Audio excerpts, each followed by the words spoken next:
Thank you so much for joining us today. It is lovely to see so many of you.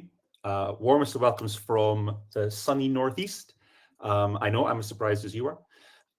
We will be starting in a minute or so, just letting a few people come in. So please do drop a line in the chat. Let us know where you're coming from today, how things are, how the weather's going where you are. As I say, quite nice where I am. Sarah, quite nice where you are? Too nice to have the curtains open, Steve. Yeah.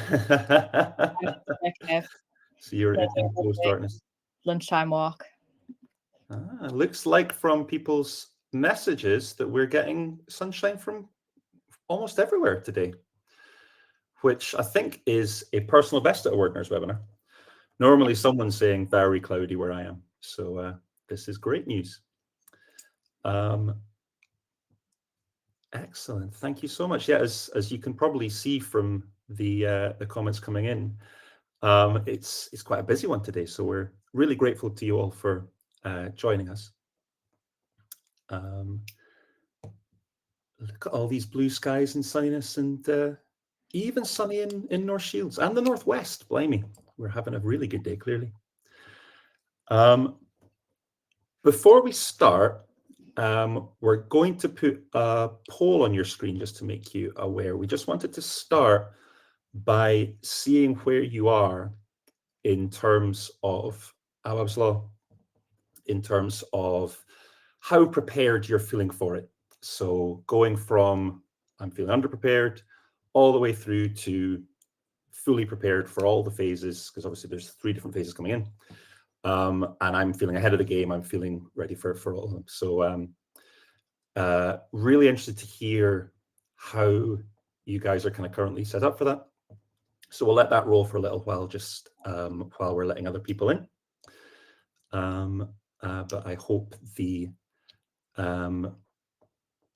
sunshine that you're getting is making you feel more positive about where we are. Excellent. So thank you so much. We'll give it another minute or so. Please do fill in that poll. It'll be really helpful for us to understand what sort of areas to really focus on. So thank you very much for filling that in. Give it another minute or so.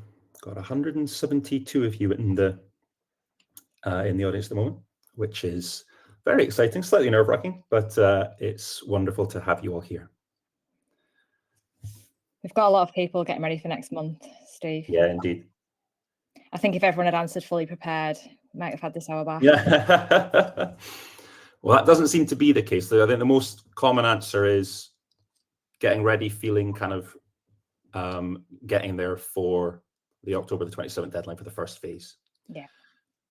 Which I think is roughly kind of that's what we've heard from housing associations we've interacted with before.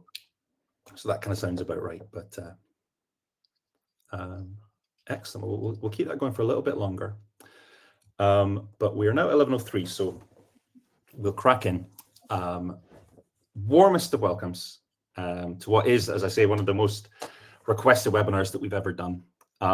It's so lovely to see you all here. We've got a mixture here of long-term customers, right through to several of you who I'm sure have actually never heard of us before. So we thought we'd start with just a really quick introduction for any newbies. My name's Steve. I'm one of the co-founders of Wordnerds. I am a recovering linguist, and my role is to work with our customers to ensure they're getting the most out of their customer feedback data. We are a customer feedback platform. We work across a range of different sectors, helping organizations to make the most to automate their customer feedback. And we were kind of minding our own business in places like retail and travel and hospitality when housing associations like Town and Country, Guinness Partnership, Sovereign came to us and started saying we have this challenge with understanding our customers. And since then, housing has become an area that's very dear to our hearts, and it's so wonderful to see so many of you here today and to interact with you and to learn from you as well. We're really looking forward to that. I am delighted alongside me today, I'm delighted to welcome two of our finest Wilsons at Wordnerds. We have Sarah Wilson, who is our in-house social housing expert. She's been eating, sleeping, breathing the social housing sector for several years now, and she'll be taking you through a framework that will allow you to get ahead of Awaab's law and to track hazards individually and collectively. We're then going to hear from Zoe Wilson. Some of the customers on the call will recognize Zoe. She's one of our top customer success managers, and she's been working very closely with Guinness Partnership on the actual practicalities of creating a data strategy and actually developing the data so that you can get the most out of it, and to show how they've got so far ahead of what's required for Awaab's law. We're super grateful to Guinness Partnership. I think there's a few Guinness Partnership representatives on the call today. Thank you so much for not just the work that you've done in terms of innovating around Awaab's law, but also allowing us to talk about it to everyone here today. So that's really appreciated. So thank you.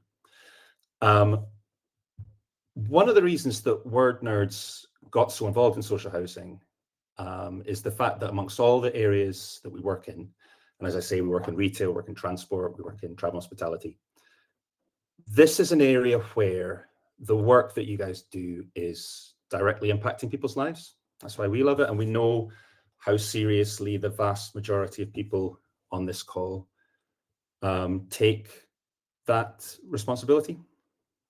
And in the face of this tragedy, the fact that and everyone on this call is committed to ensuring that that sort of tragedy never happens again. And there is this enormous challenge within that, and a lot is being asked of you. But it's also a real opportunity to shape your organization with the customer at its heart. Now, I want to stress at the start of this that we intend this as a dialogue. The truth is, no one has all the answers when it comes to Awaab's law. It's too new. There are so many different ways that you can approach it. We're going to show you today what the most data-savvy organizations that we deal with, how they're working towards it. But we really do intend this as a dialogue. So please do use the chat. Ask questions. We will, given how many of us there are today, there will probably more questions we'll have to go through. We have Vic in the background who will be helping us pick out the most kind of representative questions that we hear. But we're committing to answering every question. So if we don't get to your question, we'll give an answer in writing. But please also, if you have an answer to a question, if you have best practice that you'd like to share, please do get involved in the chat as well. You don't just have to ask questions. Please do give us the benefit of your experience and your expertise in this area as well. So we're going to, I'm going to talk for a couple of minutes about setting the scene, and then I'm going to pass on to the Wilsons, who will take you through the specifics on each case. So in terms of the new law, this is probably stuff that you're aware of, but what's changing is that it's your legal responsibility that's changing, and your responsibility will now begin the moment that you're told about a potential hazard. So you will be required to make an initial determination as to whether this hazard is potentially significant and whether it could be classed as an emergency hazard. You've then got to assess that risk, and you've got to take the tenant's personal situation into account. So that might be age, that might be health conditions, that might be disability. So determining the severity of the hazard and then categorizing it, triaging it, and then reporting on the solution that you came up with for it. Now, I think what's really interesting about this is that one of the big shifts in this new legislation is the information must be captured from all communication channels. So not just formal complaints. So that could be survey, that could be live chat, that could be social media posts, that could be Google reviews. We always say customers are weird. They will tell you things in places that you wouldn't expect. In the same way that you get positive comments within the middle of complaints, you will also get potential mentions of hazards in places where you wouldn't expect. all available information must be used to understand them. And obviously you will be extending over time those the coverage of these hazards so that you can to cover various ones over the next couple of years. So there's this immediate challenge of clear definitions. What does an emergency hazard mean? What does a significant hazard mean? Because those two things trigger different timelines. And you've got to show an effective system of how you are collecting that information, how you're categorizing it, and how you're prioritizing it. Now, if you're wondering what that rather sad-looking Frankenstein is doing on the screen, we've had this warning from the Ombudsman against landlords simply attaching these new legal duties to existing policies. So it's not about just having your existing policy and attaching these new elements around HHSRS onto it, because that could create, in the words of the Ombudsman, a disjointed and ineffective Frankenstein procedure. What they're looking for is a comprehensive, well-integrated system. And that challenge that's been extended to you, that has impacts in, regardless of the kind of area that you are, regardless of your particular team in a housing association, this will affect you. And we've kind of picked out from the job titles that you left when you joined the call, we've picked out kind of the key sort of job titles amongst you guys. And there were three kind of main ones. If you're a data and analytics person, then your job is to transform that scattered feedback, that siloed feedback, into an early warning system. So spotting patterns within things like damp and mold, not just counting complaints, but identifying which properties need urgent action today, turning that noise into intelligence that prevents harm. If you're a customer experience team, then your responsibility within this new legislation is to take that intelligence and turn it into action.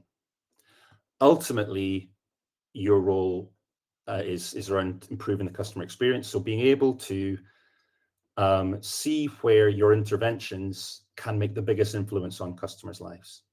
That's especially true if your customer experience team, as some housing associations do, are also have some responsibility around contractors.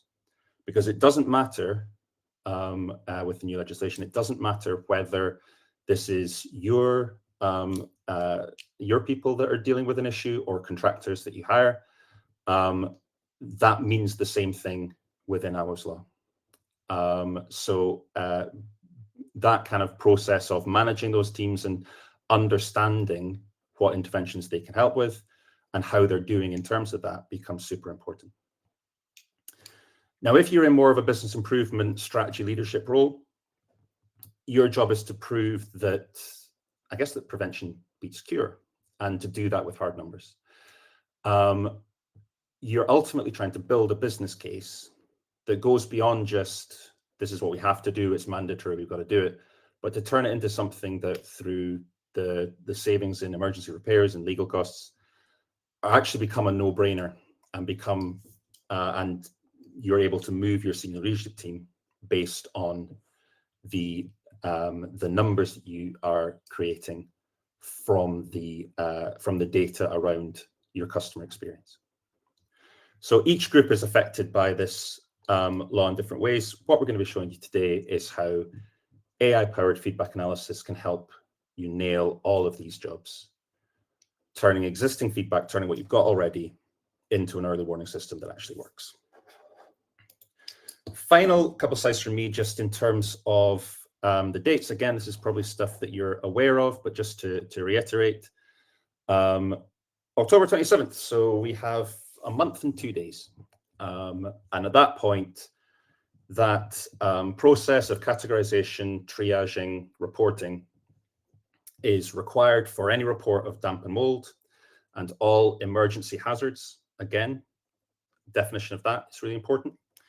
But getting that but that's what needs to be in place by phase one, by the 27th of October.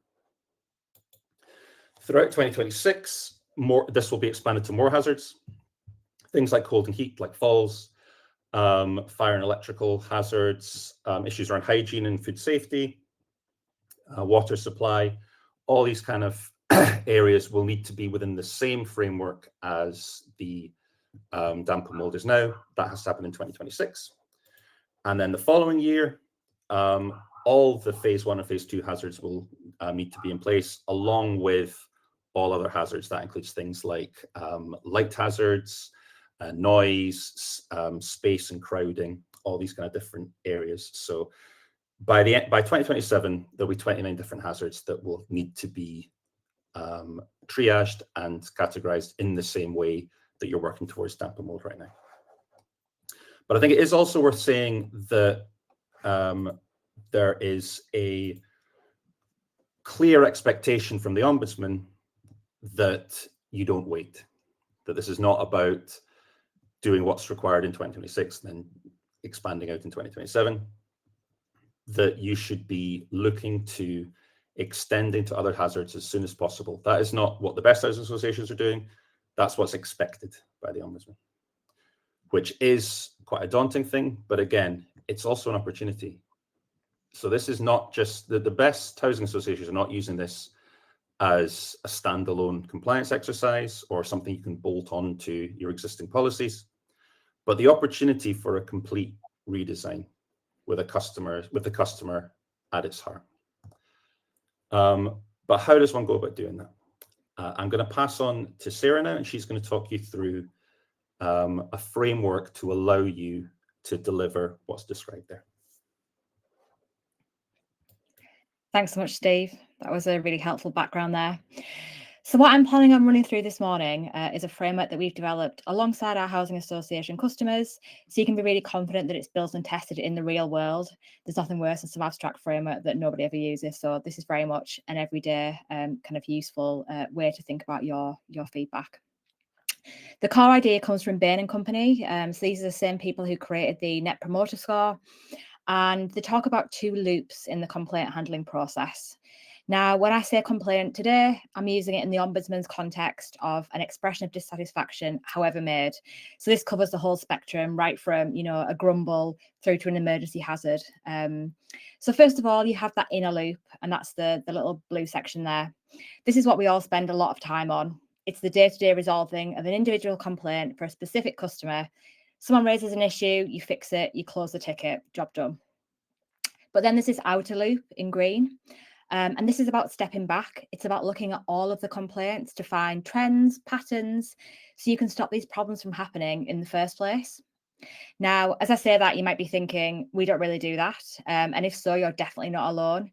I was just talking to a head of complaints this week at a medium-sized housing association, so 30,000 homes. And he said that he never gets off the hamster wheel and actually sits down and does this kind of strategic overview work. It's very difficult to do that in the day-to-day, kind of firefighting of your job. And that's the real challenge for many. I think this best-in-class process closes both of these loops, but it's definitely a challenge. And working towards getting to the 2-loop approach is what's really going to help with meeting the Awaab's law requirements. It's not just best practice anymore, it's absolutely essential. The inner loop is what ensures you meet those tight deadlines for individual cases, but the outer loop is where the real transformation happens. It helps you to find the systemic issues in your properties before they become widespread problems. And we find the housing providers who are really excelling at this are the ones who don't just track complaints, but who categorise all of their tenant communications against the HHSRS hazard categories to spot the trends early. And what's the result here? So, well, instead of just reacting to fires on a day-to-day basis, you can proactively prevent them. And that's the real difference between just complying with the law and truly improving tenant safety, which at the end of the day is the heart of Awaab's law. It's about making sure that every family has a safe and healthy place to call home. So what I'm going to do now is just break that down in a bit more detail and going to the inner and the outer loop. And then Zoe's going to show you this kind of in practice. So let's focus on the first part, the inner loop. This is all about speed and accuracy. It's about how you identify and fix individual tenant problems before they escalate. And that all starts with capturing feedback from absolutely everywhere. Under Awaab's law, the compliance clock starts ticking the moment a hazard is reported. And as Steve said, it really doesn't matter how. It could be a phone call, chat message, email, social media post, a casual comment even. You get the idea. So many providers have a blind spot here because they only set up to monitor formal complaint channels, and that's a real huge risk. By the time the issue gets logged formally, you could already be days behind on your compliance timeframe. So what are the steps to close this inner loop effectively? Well, first of all, you've got to capture everything, as we've discussed. And then once you've got that feedback, the second critical step, and I think something that's quite challenging, is to categorize it against the framework instantly.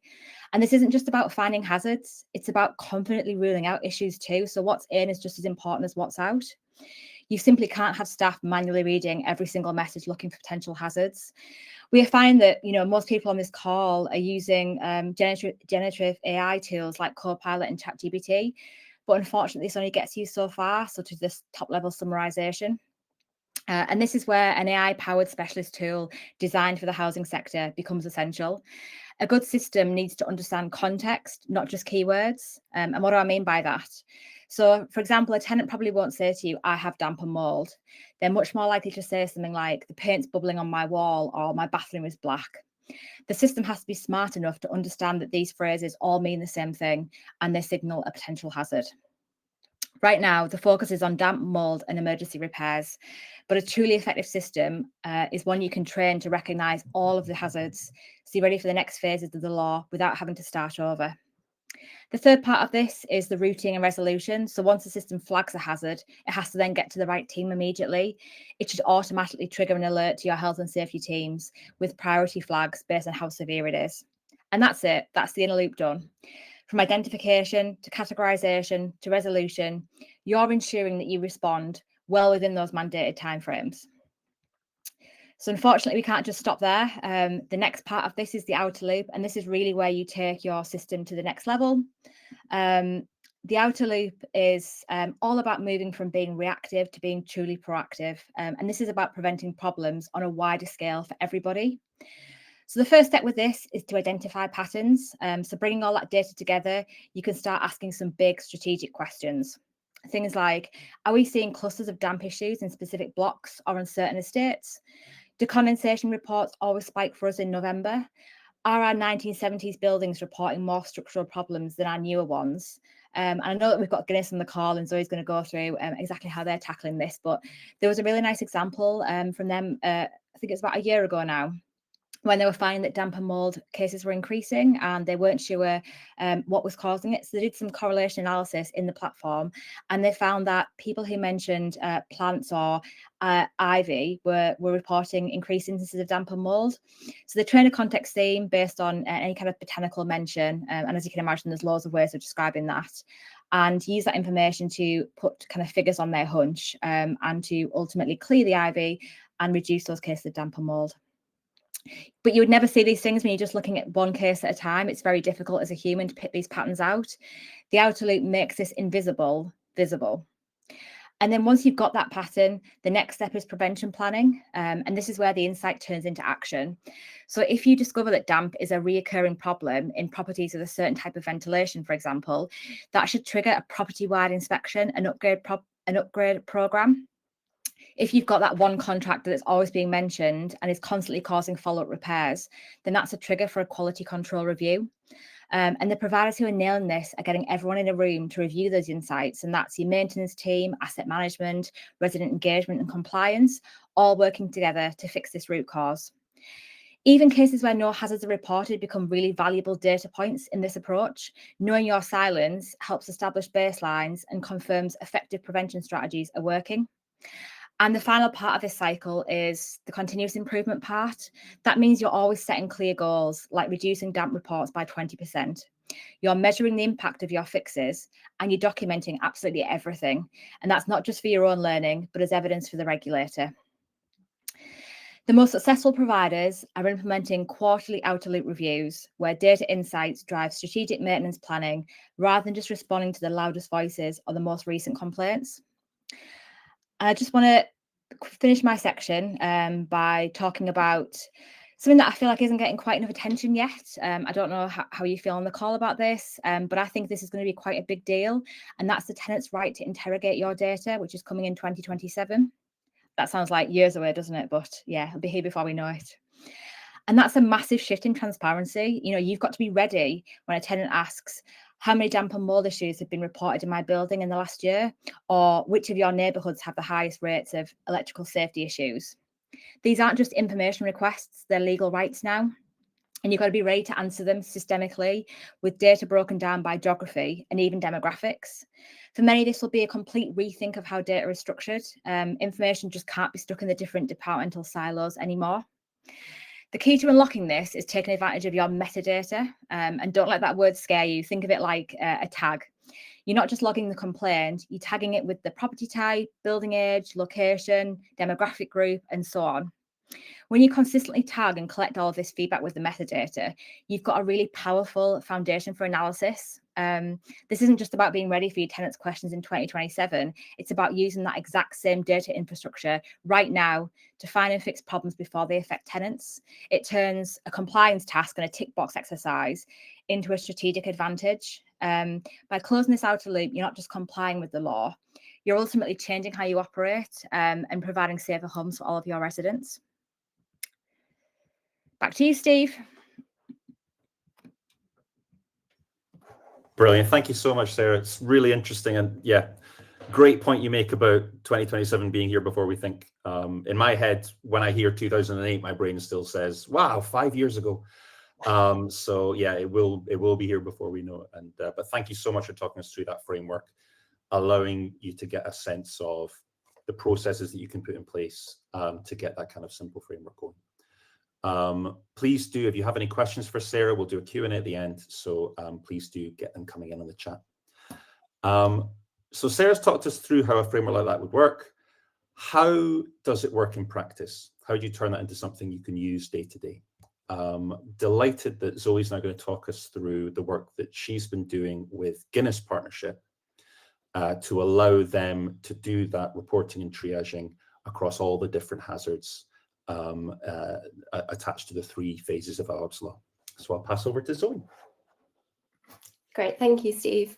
So very shortly, we're going to jump into a live demo using the platform to show how you can use Wordnerds to help you track these all-important issues which we've been discussing today from all of your different customer feedback points.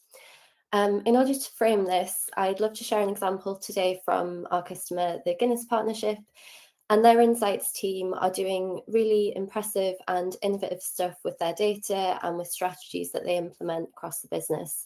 So as ever, just to reiterate, we're really grateful to Chris Haynes, the head of customer insight at Guinness, and the whole team there for generously sharing their approaches with us and with everyone today as well. So just a bit of context first around that approach that Guinness are taking. While they're still finalising their approach in order to be fully compliant with the law, there are a few things which they've got in motion. So firstly, like many housing providers, I'm sure many people here, Guinness send a transactional repairs satisfaction survey across all different trade types, which includes damp and mould. The next step here is a consideration around splitting out those damp and mould cases from the whole repairs selection, and then being able to send a different survey, which is less about satisfaction around those damp and mould cases, but more about whether the job is complete and whether the customer is confident that that problem isn't going to recur. Then, to help maximise the effectiveness of this approach, Guinness are planning to integrate those responses with their CRM. So when a tenant indicates that they're perhaps not as confident in the resolution as they should be, their case is going to reopen, and that will in turn alert the assigned case owner. So this is helping to create that closed loop system, ensuring that those persistent issues get the immediate attention which they need. Some of the steps that Guinness are focusing on are optimizing their data workflow. So while their current repair survey includes questions about unaddressed damp and mould, the next step is going to be actually speeding up the action and response. So hopefully using an API to get real-time results from their survey provider, ingesting that data into Microsoft Fabric, which will allow them to enrich it with property-specific details, so that key information that is needed to take specific steps of action. The next part that we want to focus on is how Guinness have actually built a framework in Wordnerds to allow them to track mentions of those housing, health and safety rating system hazards, or the HHSRS hazards. So what they've done is trained their own classification models using Wordnerds to identify any mentions of these specific hazards across their different feedback sources, which can result in that danger in homes.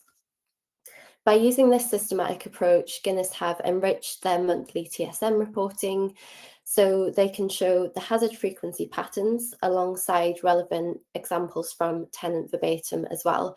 So they really see that both the quantitative and the qualitative insights are being used to drive that preventative maintenance. The framework is also constantly live, always on in Wordnerds, so they can apply it across all of their customer feedback points. So it doesn't just have to be the TSM survey, it can be complaints, emails, anything where customers are interacting. The particularly impressive thing about this approach that Guinness have taken is that it's helped to position them ahead of the Awaab's law requirements and also raised awareness of those recurrent issues that should be addressed. It's a model that we've discussed and that we're seeing other forward-thinking housing providers beginning to adopt as well. So what we'll do now is look at that HHSRS hazards framework in some more detail. It's not quite as simple as it might initially sound. As we know, the hazards framework contains those 29 distinct hazard categories. And the challenge is that these must be consistently identified regardless of how tenants could describe them. So this is where traditional keyword tagging that might currently be in use, or use of those kind of generative AI systems, isn't really going to work at this scale. For example, when we take the hazard of excess cold, a tenant could describe this in multiple different ways. So they might say it's freezing. They might say it's like a refrigerator in here. They might even say something like, I can see my breath indoors. None of these examples have used the word cold, which just exemplifies how that keyword tagging isn't enough. When you then multiply this challenge across all of those 29 hazards, it becomes clear how this is near impossible to manage with that manual approach. So this is where the AI-powered theme categorization that Sarah introduced earlier becomes essential. If you can train themes to recognize hazards, how people will talk about them in natural language, you can gain that confidence that you're not going to miss critical mentions. And you also have a system which can automatically identify potential hazards across emails, surveys, social media, call transcripts, all those different sources of feedback, which is helping to create that safety net for the meets all available information requirement. The real key is having that framework that can scale across your thousands of customer contact points and also maintain accuracy and consistency no matter which individual or team might be dealing with the data. So here's where that training component is really crucial, and your themes need to be built to recognize the diverse ways that tenants might describe problems using their own words. What we'll do now to bring this to life is I'm going to bring up the Wordnerds platform and show you the example of how Guinness have actually built this out using Wordnerds. Before I get started on the demo, I just want to flag that what I'm showing today is a demo project. It contains synthesized data from a fictional housing association. So there's no real customer data being shown or shared here today. What you can see now is our theme setup in the Wordnerds platform. Just to be super clear on what a theme is, that is simply a way to group your data in a way that matters to you, which can therefore create those distinct categorizations which you need in order to track mentions of things within your feedback. So what you can see now is some themes which we've already pre-trained on this synthetic data set. And this is based around those HHSRS hazards. So we've actually got 29 distinct themes here for each of those hazards. The important thing to note as well is this is just one example of how the platform can track those specific hazards. This is completely customizable to you for what you want to listen for. So you can really get into detail around different aspects of your feedback. It's also really easy to get any form of text into this platform via the CSV upload or even an API connection. So you can get all of your different feedback points coming into this one interface, bringing those sources together so you can then group, interrogate, and report on your different issues. So I'm going to show an example of how these themes are actually working and use the one we referenced earlier of excess cold. So to put this into context, thinking of the inner loop, which you've mentioned, what we want to do is create a way to be able to track any mentions where people are talking about excess cold, say perhaps in an email they've mentioned it. We want to be able to tag that. So this is where your Wordnerds context theme becomes especially powerful. Our context themes give you the ability to group conversations together where customers are talking about the same issue, but might be using completely different language. So the first thing we need to do is give the system an example of something that we want to include within my theme. So I'm going to give it my house is freezing as an example of thinking about how a customer might talk about this using natural language. The next thing we need to do is to help the theme establish a boundary between what we do and don't want to include. We give it an example of something that would not be relevant. So I'm going to include my freezer is broken, just so you can see how I'm starting to give it a similar word, but being used in a completely different context. The next screen we see here is what we call our theme training screen. So essentially what we do now is teach the model what we want it to listen for, what we want to group within our theme. You can straight away see on the right-hand side here the results. So these examples are all taken from a certain proportion of all of the data which I've loaded into this project. So these are direct examples taken from my customer verbatim. On the right-hand side here, I've straight away got examples coming through, like draft coming through, making it freezing, cold air. But you can see some of them might not be quite relevant, but it's doing a pretty good job already. But what I then do is go to this training list on the left-hand side, and I simply just tag whether these examples are or are not relevant to include within my theme. So just running through that list quickly there. Then I just go up and click retrain. And what you'll see is the result here after just one round of training. The more we teach the model, the more it learns to understand what we want to classify and what we want to include in our theme. So if I just go up and demonstrate the one which we trained earlier, you'll start to see in our results how it's picking up all those different ways. Sorry, wrong one. Just to stick with excess cold, all those different ways that people might reference the excess cold theme, showing those examples of how people might say freezing, cold air, cold spots on external walls, she's sitting in the cold, various different examples there of how people are referencing this. And we would want to make sure that we can understand this and track this at scale. Another just thing to flag here is that once you've completed this training process and you're happy with how your theme is performing, what you can then do is apply this across all of your data sets. So any data which exists in your project, anything which you upload from this point forward, it will automatically categorize any mentions within all that feedback, saving you all that time and effort to classify your feedback and just demonstrating the power of those AI-based classifications. So once we've got that set up, the next step is moving on to think about that outer loop so you can understand these issues at scale across your customer feedback. What I'm showing now is a purpose-built housing BI dashboard.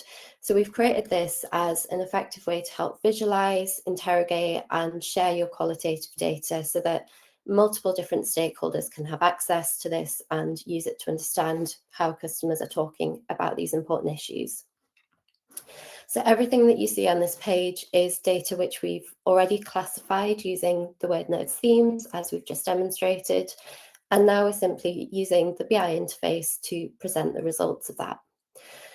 So first off, what I will show you is our hazards framework. So here what we're demonstrating is each of our hazards and how many times these have been classified within my feedback. So I'm looking at various data, and I've just filtered down to the first quarter of this financial period. And perhaps unsurprisingly, I can see here that damp and mold is my most mentioned hazard, with 933 pieces of feedback tagged to this theme. If I scroll down, I can see each of the 29 hazards. Some obviously a lot lower volume, but it's really important that we have that visibility and we can understand what is and what isn't being mentioned across all of our hazards. So just following through using that excess cold theme, which we've looked at, I can find that in the list and see I've got 66 mentions of that within my feedback. This BI dashboard is all sort of completely interactive. So what I can do now is click into the cold theme and my page will refilter to show me these relevant results. So where we had the slightly crazy line graph with all the different 29 themes there, it becomes a lot more clear when I can dive into this specific issue. So I can see how my mentions have changed over time to understand any particular peaks across the year. Underneath here, you can also see the crossover themes. So this is where you can really use other ways of classifying your data to get down into the detail. For example, I've got a theme around doors, around heating, crossover with damp and mold. And again, I can click into this theme and importantly also drill through and see the direct verbatim. So although we're looking at those high level numbers, the voice of the customer directly is still super important, and you can click through and see exactly how they have expressed their comments about these issues. Final bit of this demo is just to show you how you can then use your metadata as well to go a step further and really enhance that reporting and analysis. So the page we're in now is a cross table to allow you to compare two different elements of your data. So what I've done here is just selected a couple of my hazards themes. So I've got the excess cold theme again, and also damp and mold. And I've chosen to compare this against my different wards, which are just areas that we've used within this demo data set. When I look at the cross table underneath, this gives me some really significant insight where I can start to understand, of all my comments about damp and mold, which of my areas are these coming from? And straight away, using the heat mapping, at a glance, I can see which area the damp and mold growth in particular is most significant in. So this is actually showing up that the west area has a far more significant proportion of comments about damp and mold. That then gives me a really targeted starting point to help dive into the data and understand a bit more about why that might be, put preventative actions in place to stop this happening or to address these immediate issues. This is just one example of how you can use those type of cross-table visuals. Hopefully this has sparked ideas around what else you could present in these columns based on what's in your data. So things like property type, age group, different demographics from your feedback. You could even now start layering up comments about damp and mold in the West. Can I then see overlaps with particular property types, for example? So there's so much you can do to really help get to that outer loop level and understand your feedback at scale to make those all important differences. So yeah, hopefully that's been a good overview of what that AI-based classification can help enable you to achieve. I'll just hand back over to Steve to take us through to some questions now. Thank you so much, Zoe. That was fascinating. As Zoe said, I want to give as much time as possible for questions, so please do keep them coming. I think it's worth just quickly saying that we've covered a lot of ground today, and the scale of the change here can feel overwhelming. I want to reiterate, you don't have to solve everything at once. only 2% from that poll that we had at the start, only 2% were saying we're fully prepared for all the phases. Everyone is on that journey somewhere. Guinness have taken a lot of steps to get to where they are now. And they've had Zoe and the Wordnerds team with them every step of the way. Zoe's showing you where they've got to, but that's taken several steps to do that. And the truth is that Awaab's law does require automation in order to get to that point that you've seen. So we want to just really briefly give you a sense of what that looks like. If you want to get to the point where Guinness are now, the first step is to contact Sarah, our resident housing expert, just to talk through what you're currently doing and to give you some feedback on what other housing associations are doing. Now, you've all sort of seen Sarah, you've all met her now. She's lovely, and don't tell her I said that, but she is. And delighted to talk about this sort of stuff all day. This is completely no obligation, but obviously her time is finite. So if you'd like to book some time with her, her calendar, I think, is on screen now. So if you would like to have that initial conversation with no obligation, please do use that, click on that link there. After that, if you want to get a sense of how your data would look within that framework, what we generally suggest in the first instance is a proof of concept. Generally, if you give us a kind of a data dump of your complaint survey data, we will put it through a framework similar to what Zoe's just shown you. You receive within about 4 weeks, you will then receive a workshop, a Power BI file that's useful to you, and a report that you can then show. These are the kind of the key issues that we're facing. This is what our historic data is telling us, and give you that benchmark to look at the triage that you're going forward to do.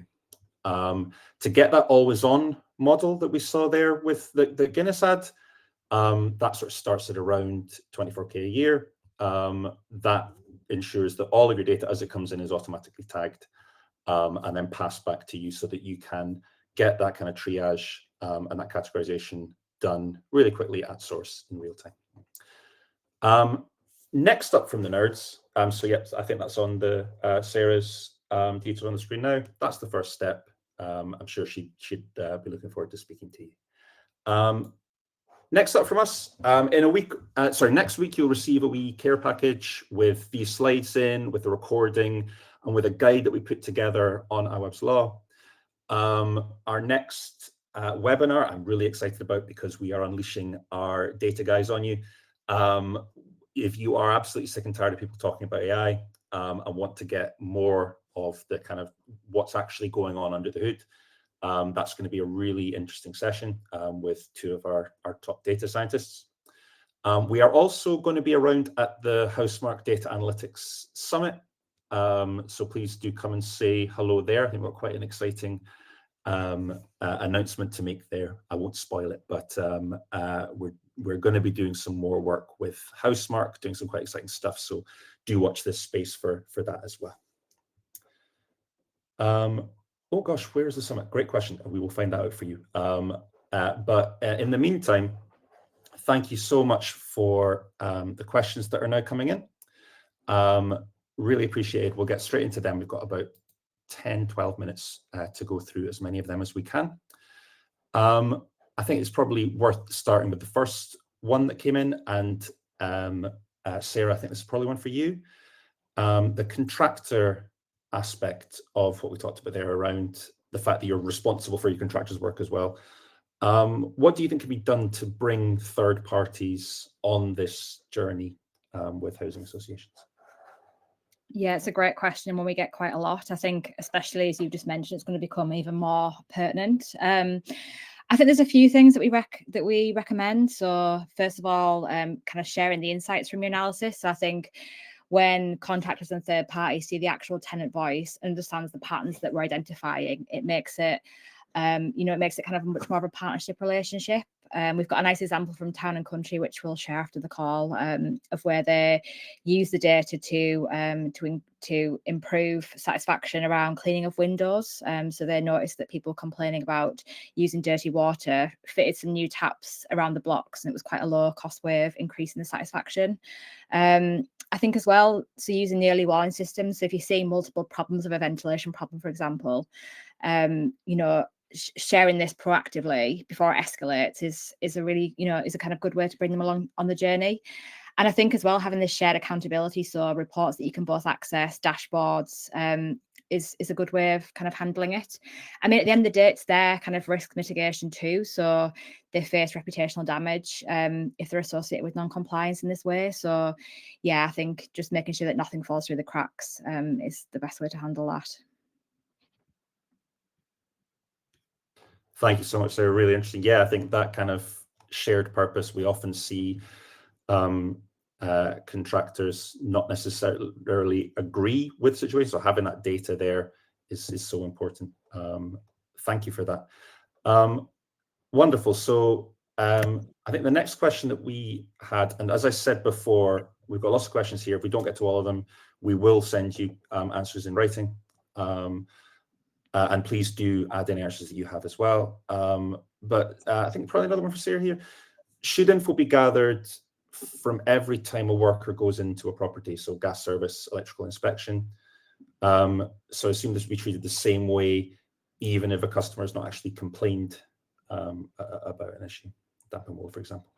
Yeah, absolutely. It's not just about preventing, it's about preventing harm. It's not just about responding to complaints specifically. So I think people doing routine visits will often spot some of the early warning signs that we've discussed. So damp, mold, condensation problems before people complain. So it's about having that predictive kind of eyes on the data, and helps you capture the kind of spirit of the law, not just the box ticking part of it. So definitely yes.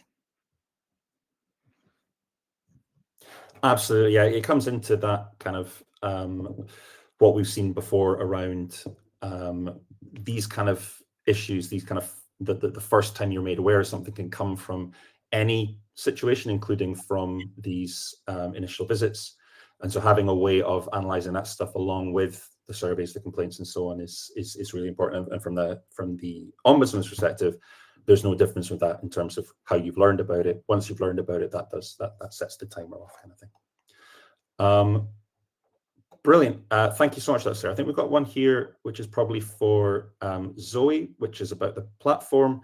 Someone's just asked about, is the Wordner platform suitable for teams who are less technical? As one for you, maybe. Yeah. Great question. Short answer is yes. We've created the platform in a way that sort of anyone can jump in and get to know it and use it. I think we had a couple of our wonderful customers in the chat there just explaining that they can use it in great ways. Not that they're not technical, I wouldn't agree with that, but yeah. And I think Sarah's told us in the past that her little girl is trained the theme and stuff. So yeah, and you get really great levels of support from like a dedicated CSM and things in terms of actually being able to use the platform. So really easy to pick up and get in and use it to analyse your customer feedback. Definitely. If we can use it, then really anyone can. Absolutely, yeah. He's the boffin behind it.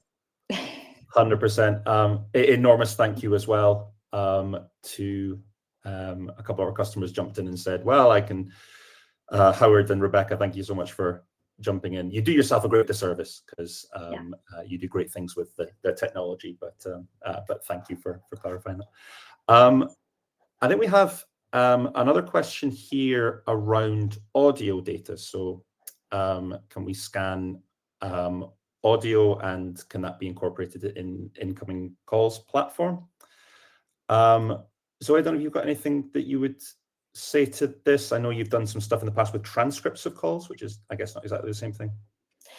Yeah, essentially, yeah, we can work with call transcripts, but the technology doesn't do that transcribing process for you. So we do some great things with those actual transcripts in terms of understanding root cause of issues, being able to really pinpoint things like length of call and how complex hazards, etc., that people might be mentioning in that feedback. So yeah, we can totally get that data in, as long as it exists in a text form, first of all.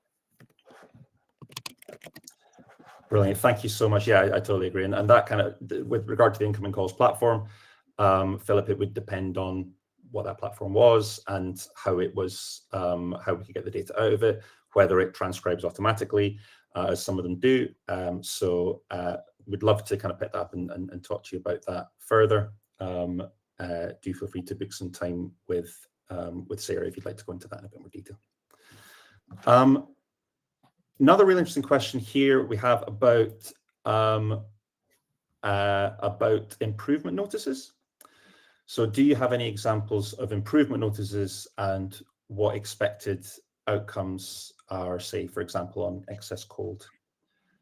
Sarah, is this one that you'd like to take? I could give a few thoughts if not. Yeah, I could definitely comment, but I think, yeah, go for it, Steve. Yeah, I think so. In terms of what you're hoping to achieve with improvement notices, we don't have any examples. We don't have any kind of templates, again, because this is so new. As and when we do sort of see what that kind of value is, we'll definitely be utilizing them in the analysis of the data. So being able to break the data down more by what is expected of improvement notices. In terms of those outcomes as well, I think that's really key. I think the only thing I would add before passing to Sarah is thinking about, it's not just about the hazard, it's about the person.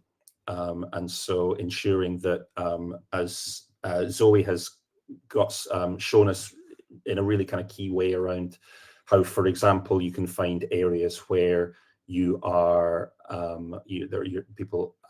there's a particular issue with damp and mold in a particular area. You can do the same thing with that second area. So not just about hazard, but about vulnerability.